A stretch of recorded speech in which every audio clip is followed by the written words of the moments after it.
pessoal, tudo bem? Sejam bem-vindos mais uma vez ao nosso canal Perante o Eterno. E hoje daremos continuidade ao nosso livro Mente, Caráter e Personalidade. É isso aí.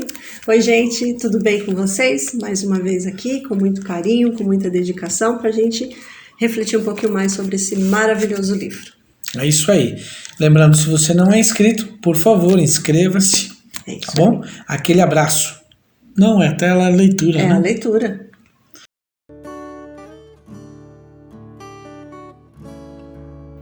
A mente dedicada a Deus desenvolve-se harmoniosamente.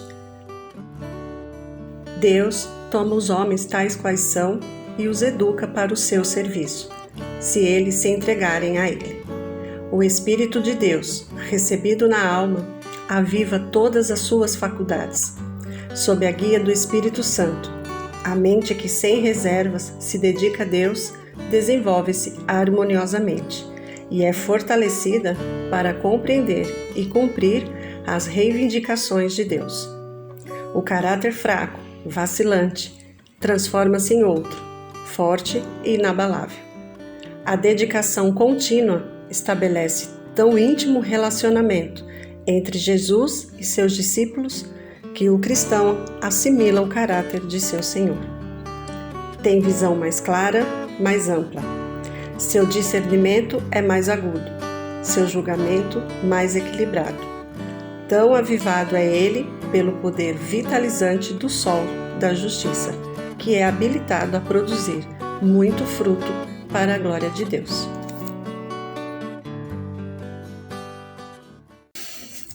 Muito bom, mais uma vez, um texto maravilhoso que nos traz a reflexão. E para começar o nosso bate-papo aqui, me chamou a atenção no texto que o Senhor toma os homens tais quais são.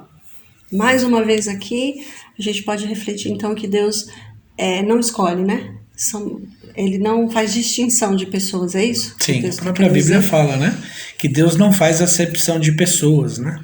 E olha que interessante, quando a Bíblia fala, tanto a Bíblia como a própria Ellen White fala nesse livro, né?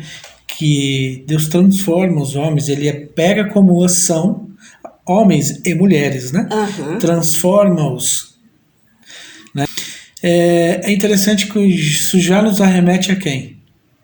Aos 12 apóstolos, né? Sim, sim. Eram pessoas incultas, muitos deles incultos, pessoas grossas, e tinha tudo aí, e Jesus os transformou nos... Interessante, né? Você fala na questão dos apóstolos, tais como são, e os educa para o seu serviço. Exato. E era exatamente, quando a gente pensa, nós já comentamos isso aqui em outros vídeos, que quando a gente fala, estou a serviço de Deus, a gente pensa logo no trabalho, né? No trabalho na igreja, no trabalho que a gente faz. Não é essa a obra. Não, o serviço de Deus ele vai muito mais além do que trabalhar na igreja. Quando você diz os apóstolos, antes não tinha isso, né? Os apóstolos eram seguindo ele, a serviço dele, era ajudando na evangelização, no Exato. Processo de evangelização. Em tudo. Eles o imitaram em tudo que ele fazia, né? Então aqui quando o texto nos diz que educa a seu serviço, ele quer a gente disposto, né, trabalhando a nossa mente, seja sem fazer distinção, não importando a nossa classe social, Sim, nosso nível de acadêmico, como nós já falamos aqui, todos nós somos feitos para serviço dele. Nós podemos acreditar nisso, né? Sim, e somos habilitados para isso. Habilitados, a partir de uma coisinha assim, um quesito simples. Qual? Se. É isso que eu ia falar. Mas tem um se no texto. Isso. Se eles se entregarem a ele. Exatamente. É muito interessante. Assim, não é tem que se entregar, né? É muito, mais uma vez Deus aqui nos falando, né, através desse texto, que ele não força, né? Não. Ele te dá essa oportunidade, ele te habilita. Se você se entregar, eu me entregar, se nós não adianta, e não adianta só dizer que é cristão, não adianta só dizer que tem princípios, não adianta só dizer algumas coisas se você não vive aquilo. E para viver aquilo, você precisa se entregar realmente. E aí é onde Deus vai te capacitando, dia após dia, né? De novo, interessante a gente, exato, caímos na disciplina. É interessante que isso me lembra também um outro versículo na Bíblia que fala que tinha algumas pessoas que queriam pregar e expelir demônios e eles falavam em nome de Jesus. E aí os demônios falavam: Paulo eu sei quem é, Jesus eu sei quem é, mas e vocês? Bateu nele, saíram pelados, tiveram que arrancar a roupa, saíram pelados, correndo. Não adianta só, você tem que se entregar a Jesus, você tem que viver, ter essa experiência, né? Desenvolve-se harmoniosamente. Senão passa vergonha. O que você está falando é o que o texto traz para a gente, desenvolve harmoniosamente. O que é essa harmonia? É um conjunto, né? Eu estou em harmonia com isso. Fortalece, compreende e o caráter fraco começa a ficar forte. E até diz que é inabalável, né? E o que é um caráter fraco? Um caráter vacilante? É a pessoa que não come muito e é fraquinha. Ah, é? Será? O que mais que a gente pessoa pode fraca? falar? Fraco seria aquela pessoa, mente fraca, né? Que se influencia, não tem condições de tomar uma decisão, né? Que não consegue ficar firme naquele seu propósito. É diferente de uma pessoa, por exemplo, que eu ia até completar com a fragilidade. A gente não pode confundir a palavra fraca com uma pessoa frágil. E qual a diferença? Eu posso ter as minhas fragilidades, a minha sensibilidade, mas o meu caráter pode ser forte. Eu posso ficar firme. Entendi. Vamos dar um exemplo. Na minha escola, onde eu estudo, onde eu trabalho, eu posso ser sensível, eu posso ser uma pessoa frágil naquela situação, mas o meu caráter tem que ser inabalável. Você não cai em algumas tentações, em algumas provações, porque o meu caráter harmoniosamente fortalecido já nessa questão que eu aceitei, né, que eu posso, porque Deus me criou para isso. Eu posso ser uma pessoa frágil, né? E aí eu posso me fortalecer também, mas aí não tem muito a ver com o que a gente está falando com sentimento, né? Isso é sentimento. Mas o meu caráter fraco é onde eu acredito que é quando eu não estou verdadeiramente decidida. Entendi. Então, ou seja, está sempre caindo, escorregando e colocando a culpa nos outros ou em si mesmo. Eu sou ser humano, né? O ser humano é natural. Ou aquela, como nós já comentamos aqui, puxei mamãe, puxei papai, fui criada assim, eu não consigo. Até é muito comum as pessoas falarem, né? Nossa, admiro tanto você, admiro a sua postura, eu queria tanto ser como você. Então, mas eu não, é tão difícil. Realmente é muito difícil, né? E aí ele vem falando dessa dedicação contínua, né? Que sim.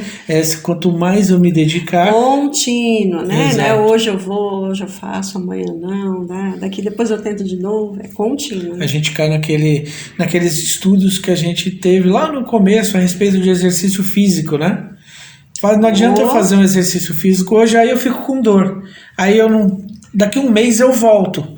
Eu não vou... A dor vai voltar, você vai desistir, porque a dor não vai passar, porque você não está dando um treino contínuo, né? Para o músculo ficar de acordo. E esse treino contínuo, essa dedicação contínua é o que vai fazer com que nós tenhamos essa intimidade cada vez maior com Cristo. E aí, isso vai fazer o quê? A gente vai ter uma visão do caráter de Deus e começa a exercitar mais o que Ele quer. É interessante você falar. A fazer o que Ele quer. Essa dedicação contínua, a gente pode até trazer para os nossos relacionamentos, até entre casais. Muitas vezes a gente tem dificuldade, porque a gente tem essa dificuldade, nós temos uma dificuldade de ter essa dedicação contínua. E se no relacionamento entre humanos é difícil termos uma dedicação contínua, para entender o que o outro quer, para atender entender o que está acontecendo dentro do relacionamento. Como que eu me dedico ao nosso relacionamento se eu não consigo ter essa dedicação contínua? Você não se dedica, né? Como é que eu vou ter uma intimidade com você a ponto de te conhecer se eu não me dedico? Não, isso é com ele. Se nós humanos não fazendo isso entre nós dois, como nós vamos fazer isso com Deus?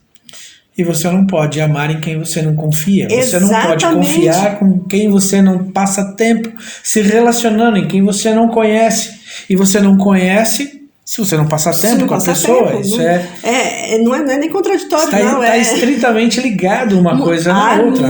É de harmonia mesmo. Exato. E como ter essa visão mais clara e mais ampla? como poder enxergar? Fica tudo mais claro, fica tudo falado. Agora eu estou entendendo. É interessante, você até citou em questão de casal, por exemplo, e quando você começa a buscar estritamente esse relacionamento com Cristo, que ela vem falando aqui, a gente começa a ter uma visão espiritual maior, começa a ampliar a nossa visão espiritual. É interessante quando Pedro, por exemplo, Jesus estava falando a respeito dos últimos acontecimentos, Pedro diz que isso jamais iria acontecer, e Jesus fala para ele: arreda-te de mim, Satanás. E a gente olha assim, então, mas Pedro estava ali andando com Cristo o tempo todo e ainda Satanás o usava? Aí às vezes nós, como casal, ou relacionamento familiar, às vezes, ou até amigos, se a gente não tiver esse relacionamento, a gente nunca vai ver a palavra do outro como ele está sendo usado pelo inimigo, mas... Exatamente. E às vezes a gente acha que é sempre o outro, e nunca a gente que está sendo usado. Não, o meu nível espiritual é muito bom, eu já e jamais eu...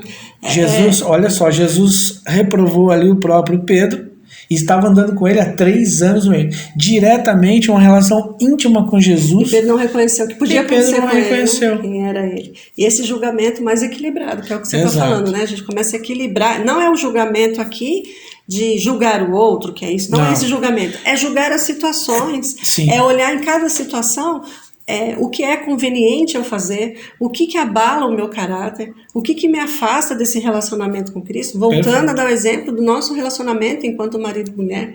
Qualquer situação que nós possamos vir a viver durante o dia, eu tenho que ter esse julgamento. Isso vai fazer bem para o meu relacionamento? Claro. Isso vai fazer bem para a minha família, para a minha casa? Né? Então, esse julgamento a gente só consegue equilibrado quando muitas vezes, ou a maioria, a gente olha para a gente, né? Que nível espiritual eu estou? Estou maior que o seu? Exato. A minha santidade é maior que a sua? Né? E aí a gente começa a ver uma coisa importante, né? Ter essa aguda, discernimento mais agudo. O que acontece? É aquilo que você falou. Você via, quando nos casamos, por exemplo, você começou a ver que tipo de atitudes são essas, não sei o quê, mas se a gente não tem intimidade, não tem esse relacionamento, busca, se dedica um ao outro, você não ia entender, ter visão, ia me julgar errado. Julgar a situação errada. Por que ele age dessa forma? O que está acontecendo, né? Exatamente. Nós precisamos buscar. E a gente acaba fazendo isso com todo mundo. Se a gente não olha, não conhece as pessoas, a gente acaba tendo esse julgamento. E buscar com essa delicadeza, né? Com essa delicadeza com que para a gente não nos destruir o outro. Exato. O nosso, eu acho que conviver, né? A palavra conviver é a situação mais desafiadora que a gente tem, Sim. Principalmente nos dias de hoje. Você conviver com pessoas de hábitos diferentes do seu. Com certeza. Conversação diferente, onde os assuntos são diferentes daquilo que você gosta, do que você gosta de ouvir, do que você gosta de falar. Se não tomar cuidado, a gente sente um peixinho fora d'água, você fala assim, nossa, que mundo diferente, né? Sim. Mas esse julgamento equilibrado vale, porque aí é onde você vai mostrar esse seu caráter, o nosso caráter, essa intimidade com Deus, e as pessoas começam a perceber isso, né? E a gente não pode esquecer nunca de que toda essa questão envolve o nosso crescimento espiritual. E se a gente não crescer, não adianta eu dizer que ando com Cristo, o que eu falo sempre, né? Se as minhas atitudes de hoje são as mesmas do ano passado, são as mesmas do ano retrasado, vai sempre ser, você está patinando no cristianismo. São pessoas que patinam, e tá cheio de gente assim, que vive patinando. E você olha e fala, quantos anos essa pessoa diz que é cristã, né? Há quantos anos eu conheço essas pessoas? Chega a ser uma vergonha, né? E você fala, como assim, né? Você não vê evolução espiritual, exato, não é evolução intelectual, não. Né? Mais uma vez a gente frisa que não é só isso. É evolução espiritual, onde que eu preciso melhorar, onde que eu preciso olhar para mim e falar, nossa, há tanto tempo que eu conheço a palavra, eu conheço pessoas que me orientam, que eu estudo e eu não consigo mudar, estou sempre, você falou, patinando, né? Exato. Quando que vai começar a produzir esse fruto, que o texto diz, habilitado a produzir muito fruto? Habilitado. E que frutos são? Gálatas 5:22. vem falando. Né? O amor, a bondade, a longanimidade, mansidão, domínio próprio, ou seja, todas essas coisas são produzidas não por nós, pelo Espírito Santo. O texto termina com para a glória de quem? De Deus. Dele, né? E que seja tudo para a glória, para a honra e glória dele para sempre. Amém. E o nosso próximo estudo, então... Mas já acabou esse aqui? Já acabou. Oh, que pena, queria ficar aqui conversando. Muito bom. Então, se prepara para o próximo. Sim, vamos lá. Vamos lá? Estudar o próximo. E o próximo é? A ciência de uma vida cristã pura. Olha só, hein? Então, muito bem. Lembre-se, se você gostou também, lembre-se de compartilhar. Um grande abraço e até lá. Tchau.